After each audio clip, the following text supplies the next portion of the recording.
Hello, and what is going on today, guys? It's your man Corey here with All Action RCs, and we just put a video up about this WPL with the K5 Blazer body.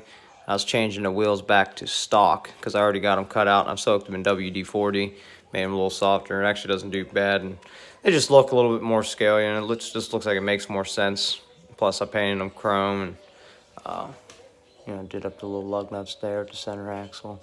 I couldn't get like a brush small enough to like go into like those little slots, so I didn't. And then I took, let me spin this thing. I took the two LEDs out the center, left the two on the outside on this, and actually put LEDs in the headlights like I talked about in a couple previous videos, which I planned on doing, and I did it. Then I actually had the battery out of this in my WL Toys A959 buggy. This and that take the same LiPo. That does run on LiPo. So, just a couple things that we've just been getting into, and I cracked my body shell, which the super glue is not completely dry yet, and I just got it on my finger. That's terrible. And I got these actually bolt in. They don't just set in there, they're bolted in, so that's pretty cool. And I got the RedCat on the charger. That one's finished, and I got a backup battery. I'm actually going to be taking it out later tonight. We're going to have a video of this thing and both of these on the trail. And I'm going to get to show you guys the cheap crawler I talked about in one of my videos. The Danchi Ridge Rock 4-wheel steel, proportioner, everything for $110 online. So make sure you go and check those out too. All these are nice, cheap cars. You need a little bit of money, it makes them awesome. I mean, the RedCat is just amazing. And I've done a couple of things to it to make it better. And it's hard to see, but if you look in there, you see them weights. And I got a few on the back too. And I don't know if I have it right yet or not. For some reason, this body shell likes to lean. So I'm trying to figure that out. So maybe I'll take out some weight and see if that helps. And I need to throw some more weight in the front end of the Blazer, like how it is right now. Like, I mean, I guess it's a pretty decent little incline, even on it's sitting on that truck, but any higher, it tends to get tip happy because I got so much going on, like underneath of here, because I had to extend the chassis back a little bit and added all them parts for all that new battery tray and all those custom pieces on this, including the body, make this rig, I mean, this thing probably goes, 2 pounds for maybe 3. So it's getting up there in its weight, but it's just where the weight's sitting. It's kind of up and back. So trying to figure out about getting some of the weight pushed forward to the front. As far as the RedCat, it's kind of, I don't know. It's actually hard to explain. Whenever it gets up certain times, it seems like it's a little too light, and then at certain times I'll be like, oh, well, now it's way too heavy. So I've just been trying to figure it out. Maybe I need to move my shocks mounts around and see what's going on. I don't know if I need to change out my tires, but I really like these. These Super Swampers go great. I kept up with my buddy's SCX-10.2 and his actual, his actual SCX-10.2 and his Traxxas TRX-4 on the actual and the SCX-10, the same brand. So yeah, it goes pretty well, and I'll be showing you that tonight. We're going to be running them. I'm definitely taking it out there for sure. At least that is the plan. Hopefully it doesn't change, and I'm going to have this little guy out there, and both are plenty lit up, which I'm going to plug in the RedCat, so I'm going to set you guys down here for just a second.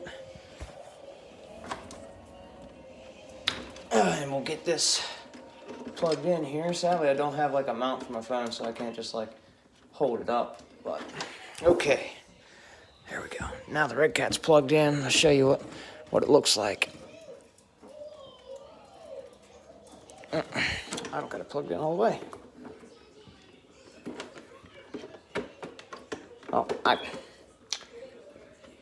Come on. Wow, I'll tell you what, the thing is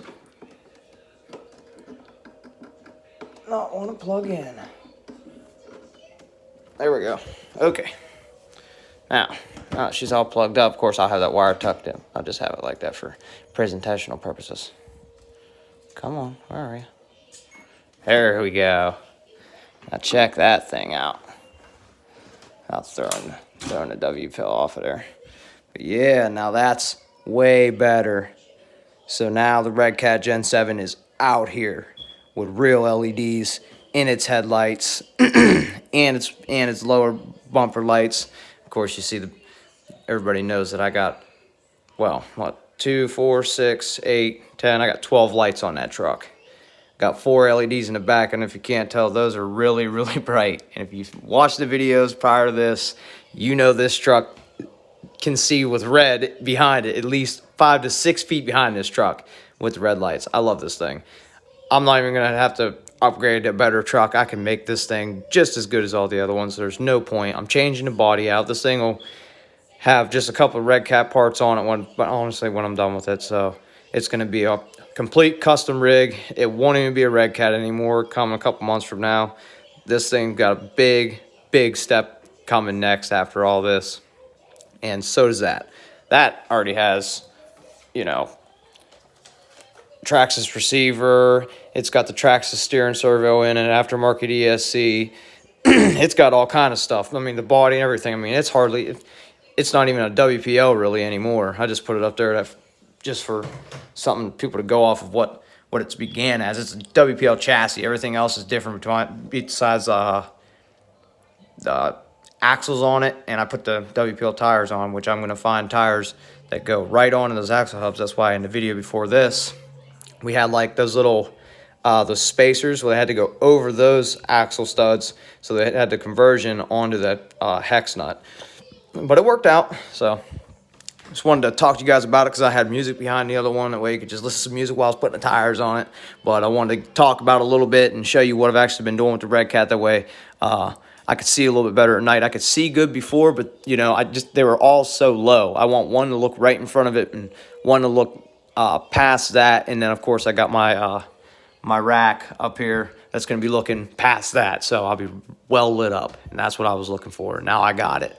I took the time yesterday, and sadly it just took both my hands and all my concentration to get this thing. I had to like run wires up, and it's really tight.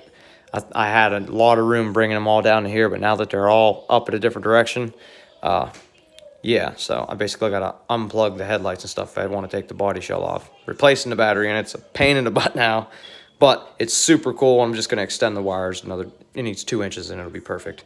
But right now it's got about ½ inch to maybe an inch of slack in it when I remove the body shell, like off the truck. But I'm just going to extend it 2 more inches, have a little bit of slack in there, and it'll be perfect. So thanks for watching, guys. I got another video coming on tonight with both of these trucks, and I'm sure this one's going to be rolling over a lot. I'll probably end up breaking it. I'm sure I'm going to break it tonight. It's either this going to rip off or I'm going to crack the body shell because my buddy has some pretty ignorant little hills over there. It's going to be nice. The RedCat is going to flip, of course, because it hits all the crazy stuff, and it's going to be going right up with the TRX4s and the axials. So stay tuned, guys.